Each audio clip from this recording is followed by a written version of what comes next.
انسان جب مرنے لگتا ہے تو وہ چیزیں نہیں گنتا بلکہ اس کو پچھتاوے یاد آتے ہیں۔ وہ سوچتا ہے کاش میں اپنے ساتھ کے لوگوں کو راضی کر لیتا۔ یہ بات یاد رکھیں کہ راضی رکھنے کے لیے راضی رہنا بڑا ضروری ہے۔ جو انسان گلے شکوے کرتا ہے وہ کبھی راضی نہیں رہ سکتا اور نہ ہی اس سے اللہ راضی ہوتا ہے۔ جیسا کہ واصف صاحب فرماتے ہیں، جتنا تم اللہ پر راضی ہو اتنا اللہ تم پر راضی ہے۔ رب کی نعمتوں پر راضی رہنے کی نشانی یہ ہے کہ انسان اللہ کی نعمتوں کو دوسروں میں بانٹتا ہے۔ اسی لیے حدیث شریف میں فرمایا گیا ہے کہ تم میں سے بہترین وہ ہے جو لوگوں کو نفع دیتا ہے، جو دوسروں کو آسانیاں دیتا ہے، جس کی زندگی سے کسی کو فائدہ پہنچ رہا ہے، جس کے ہونے سے کسی کا دیا جل رہا ہے۔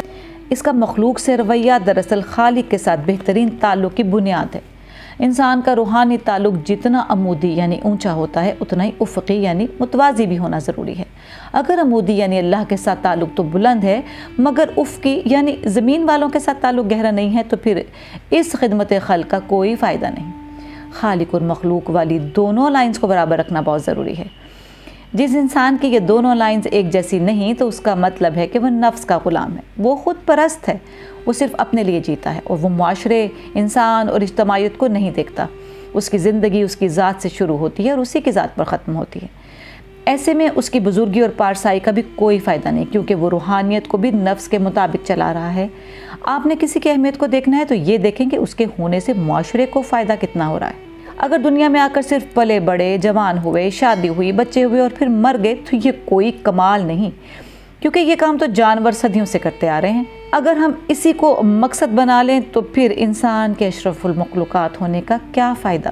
نفس کو اپنا غلام بنانے والے کا اللہ پر بھروسہ مضبوط ہوتا ہے، وہ دوسروں کے لیے اپنا حق چھوڑ دیتا ہے، وہ حاصل کی گئی نعمتوں کو بانٹتا ہے، وہ اپنی اولاد کو بھی توکل کا سبق دیتا ہے۔ اسکول جاتے ہوئے اپنے بچے کو ایک سے زائد چیزیں اس تاکید کے ساتھ دیتا ہے کہ بیٹا ایک خود کھا لینا، دوسری اپنے دوست کو کھلانا۔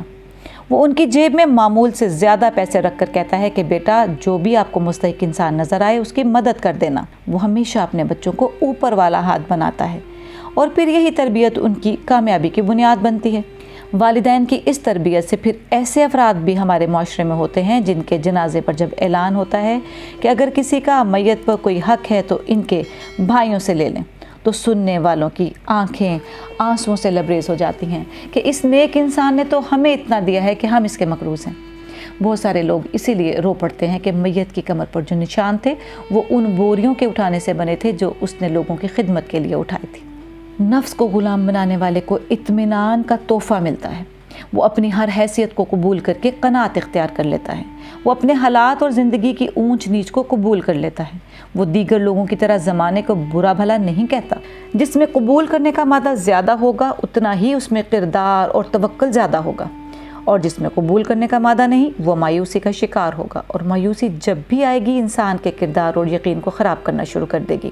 Retired chief justice Lahore high court جناب انوار الحق بتا رہے تھے کہ اس معاشرے میں سکسیشن سرٹیفکیٹ بنانا بھی انتہائی مشکل ہے۔ یہ وہ سرٹیفکیٹ ہوتا ہے جب کوئی انسان مر جاتا ہے اور اس کے بینک اکاؤنٹ میں پیسے ہوں تو اس کے لواحقین اس سرٹیفکیٹ کے بغیر یہ رقم نہیں نکال سکتے۔ جسٹس صاحب بتا رہے تھے کہ جب بھی اس کیس کے لیے اخبار میں اشتہار دیا جاتا ہے تو 100 میں سے 100% لوگ جھوٹا دعویٰ کر دیتے ہیں، یعنی اس معاشرے میں بیوہ کو اس کا جائز حق بھی نہیں دیا جاتا، حالانکہ فوت شدہ شخص اور جس نے ان کے اوپر دعویٰ کیا ہوتا ہے ان کا آپس میں کوئی تعلق ہی نہیں ہوتا۔ آزادی کے وقت کئی سارے لوگ ایسے تھے جنہوں نے یہاں آ کر غیر متعلقہ زمینیں اپنے نام کروا لی تھیں، پھر دنیا نے دیکھا کہ ذلت اور مفلسی ان کا مقدر بنی۔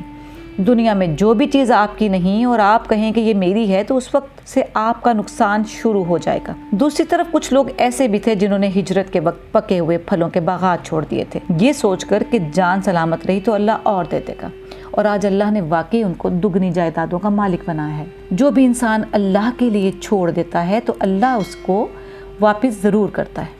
ایک بات یاد رکھیں کہ آپ کا اصل استاد وہ ہے جو آپ کے نفس کو آپ کا غلام بنا دے اور جو آپ کی فکر اڑا دے، جو آپ کو ایک کلمے پر لے آئے۔ سب کی بجائے رب کو راضی کرنا ہے۔ جب رب راضی ہو جاتا ہے تو پھر انسان نفس کے بہکاوے میں نہیں آتا اور نہ ہی اس کا غلام بنتا ہے۔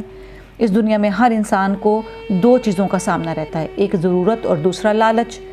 نفس کا غلام ہمیشہ لالچ میں ہوگا، اس کے پاس مال و دولت اور پیسوں کی فراوانی ہوگی مگر اس کے باوجود بھی اس کی حرص ختم نہیں ہوگی۔ وہ لالچ میں ہر جائز اور ناجائز راستہ اپنائے گا، وہ بد کردار بن جائے گا اور انجام کار اپنی دنیا اور آخرت برباد کر لے گا۔ اللہ ہمیں نفس کی غلامی سے بچائے، آمین۔